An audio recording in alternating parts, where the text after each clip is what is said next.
রাত পোহালেই বড়দিন। এদিন সকাল থেকেই বিভিন্ন দোকানগুলিতে কেক কিনতে ক্রেতাদের দেখা যাচ্ছে। এদিন শিলিগুড়িতে সকাল থেকে বিভিন্ন বেকারিতে ছিল কেক কিনবার জন্য ক্রেতাদের ভিড়। এর পাশাপাশি কোচবিহারের ভবানীগঞ্জ বাজারেও দেখা যায় বড়দিনের কেক, ক্রিসমাস ট্রি, টুপি আরও বিভিন্ন সরঞ্জাম কেনার ক্রেতাদের ভিড়।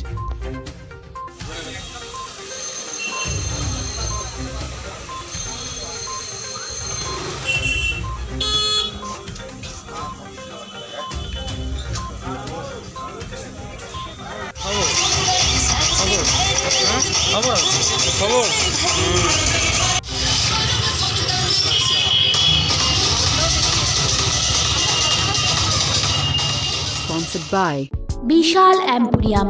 যুগ বদলেছে জীবনের ধারা। তাই নিজের ঘরকে শৌখিনতায় মুড়ে ফেলতে চলে আসুন Co-sponsored by